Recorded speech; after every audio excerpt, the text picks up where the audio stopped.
Okey, Assalamualaikum semua. Good morning. Hari ini kita akan belajar topik baru. Kita akan belajar mengenai present simple tense. So, untuk hari ini saya nak kamu buat exercise 6 yang ini. Okey, sorry, exercise 6 yang ini di muka surat 31. Baik. Okey, muka surat 31 ya. Exercise 7 jangan buat lagi. So, cuma buat exercise 6 sahaja. Okey, sekarang kita akan tengok bahagian nota. Okey, sebelum tu saya nak ingatkan, pastikan kamu semua dah isi kehadiran di Google Classroom Jangan lupa. Dan siapa yang belum siapkan lagi latihan untuk hari Isnin, tolong siapkan dan hantar pada saya. Okey, so sekarang kita masuk topik hari ni. Topik hari ni adalah simple present tense.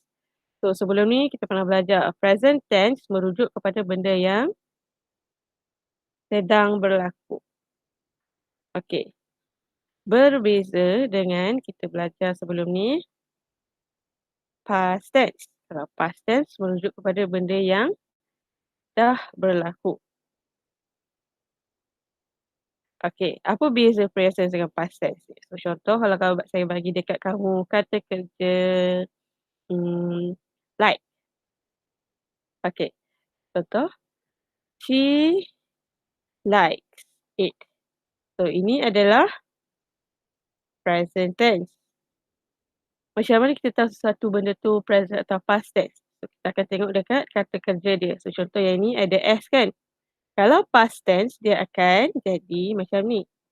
She likes it. Past tense. Kenapa? Sebab yang ini ada D. So, yang ini menunjukkan benda ni dah berlaku. Okey, so ini contoh sikit. So, seterusnya kita masuk bahagian ini. Okey. So, sekarang kita revise sikit. So, ini bahagian ini kita panggil pronoun. So, kita ada banyak. So, ada I, ada he, she, it, you, we, they. So, kalau kamu tahu, I merujuk kepada saya. So, satu orang. Sama juga dengan he, she, it. Merujuk juga kepada satu orang. Dan you, we, they boleh merujuk kepada lebih daripada satu orang. Okey. Kalau kamu tengok belah sini pula kita panggil verb ataupun kata kerja. So verb adalah perkataan yang menunjukkan perbuatan ataupun tindakan. So contoh like. Contoh yang lain contoh eat, makan. Run, read. Okey, so ini adalah semua contoh verbs. So kalau kamu tengok dekat sini untuk I dia tak ada S. Tetapi untuk he, she, it ada S. Untuk you, we, they pun tak ada S. Okey. Kenapa? So untuk yang ini kalau kamu tengok dia bagi exception untuk he, she, it. Untuk yang seorang mesti ada S kecuali I. So contohnya kita buat ayat. So contoh saya buat ayat okay, I like chocolate cake. Sebab pronoun ni adalah I, kata kerja verb dekat sini tak ada S. Kalau contohnya saya buat Miss Bahira. Okey, Miss Bahira ini adalah merujuk kepada she. Dia perempuan kan? So, bila kamu letak verb dekat sini, mesti ada S. So, she, perempuan mesti ada S. Like, chocolate, cake. Sama juga dengan kalau kamu letak nama lelaki. So, contohnya Muhim.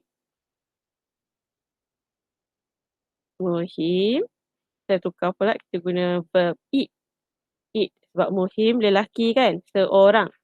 So, letak S. Eats. Apa? Fish. Okay. So, Muhim eats fish. Ada S. Kalau haiwan pula kita letak. So, contoh. The cat. Run. Ada S. The cat runs outside. Okay. So, kamu faham tak so far? So, kalau yang ini contoh I, kata kerja tak ada S. Kalau perempuan atau lelaki atau haiwan, pokok-pokok, tumbuh-tumbuhan akan ada S. Kalau you, we, they pula, contoh, you, kita buat read. Okay, read outside.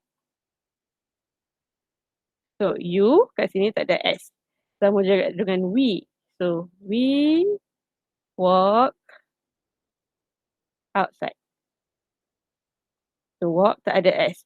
So, contohlah kan, saya tak guna we, tapi saya guna Aimar and I. Okay, Aimar and I masih lagi bermaksud kita kan. So, ini masih lagi we. So, bila kamu nak letak verb, so contoh eat, kamu akan follow rule untuk we. So, tak ada S. So, eat, tak ada S.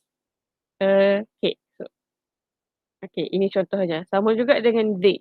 So, kalau they, kita buat they talk loudly. Okay, so they, kata kerja dekat sini mesti make sure tak ada S. Kalau saya tukar, saya tak guna they tapi saya tulis Aimar and Haziq. Okay, so ni dua orang kan? Eat. Okay. Okay, so ini pun sama juga. So, Aimar dan Hazim, dua orang ini kita akan kira sebagai they. Jadi, kata kerja dia tidak ada S. Okay. So, seterusnya kita masuk bahagian yang ini pula. Untuk do dengan does. So, kalau kamu tengok dekat sini, dia menggunakan rule yang sama. So, kalau I, tak ada ES. Kalau he, she, it, ada ES. Does. Kalau you, we, they, tak ada ES juga. So, contoh kalau saya buat ayat, contoh, I do like her. Okay, so ini betul. Kalau saya buat I does like her. Ini betul atau salah?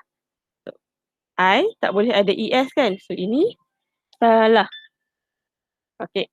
Seterusnya kita tengok he, she, it. So, contoh saya kata she does like him. So, kalau she mesti ada ES.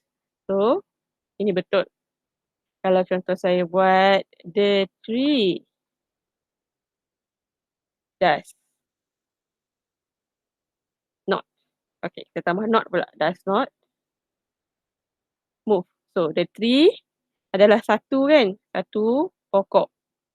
So, ini singular. So, dia akan ikut rule untuk it.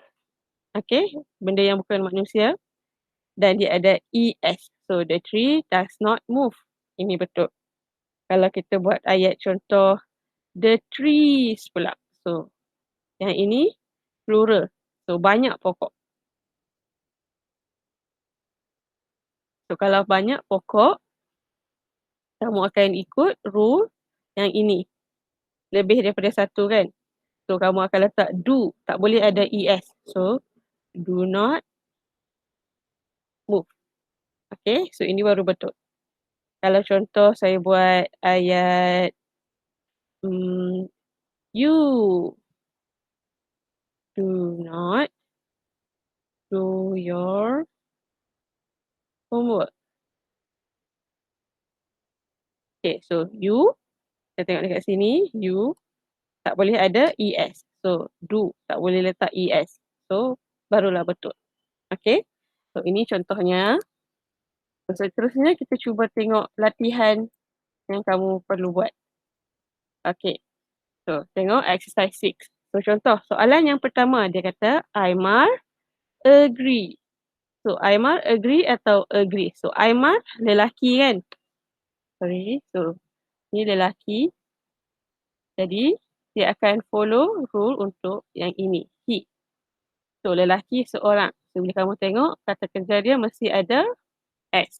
So, Aimar agree atau agrees to accept the role as the president of the company. So, mesti ada S. So, kamu akan pilih yang ini. Aimar, agrees. Okay. So, kita tengok soalan yang kedua pula. Kita buat sebagai contoh. So, dia kata, when the plane arrives at the station, passengers start to board. So, the plane adalah satu kapal terbang, satu. Dia tak ada S kat belakang kan. Ini adalah singular. So, bila satu, plane bukan manusia. Kita akan tengok rule untuk it. It mesti ada S. So, kita akan pilih arrive atau arrives. Kita akan pilih yang ada S. So, arrives at the station. Lepas tu, yang ini pula kita tengok. Passengers. Yang ini ada S kan? Okay, so passengers merujuk kepada penumpang-penumpang yang ramai. So, penumpang yang ramai. Bila kita cakap tadi, lebih daripada seorang, kita akan tengok rule yang ini. So, tak boleh ada S. So, kita akan tulis start. Okay, tak boleh pilih yang ada S. Okay. Lepas tu, kita tengok yang bawah sekali. Kita tengok soalan nombor 10 pula. So, kita I do not atau does not consent to my photo being taken. So, I, kita cakap tadi, tak boleh, kata kerja tak boleh ada S atau ES. So, I do not consent to my photo being taken. Okay, so ini contoh untuk hari ini. So, nanti saya nak kamu jawab soalan 1 sampai 10. Nanti send gambar dalam Google Classroom untuk saya semak. Pelajar-pelajar yang belum jawab latihan yang saya bagi hari Isnin nanti, tolong jawab ya. Okay, sampai di sini saja. Kalau ada sebarang soalan, you can message me or you can call me or you can post in the group. Jangan segan-segan. Okay, and don't forget to finish your homework. Okay, that's all for today. Thank you so much. Bye. Assalamualaikum.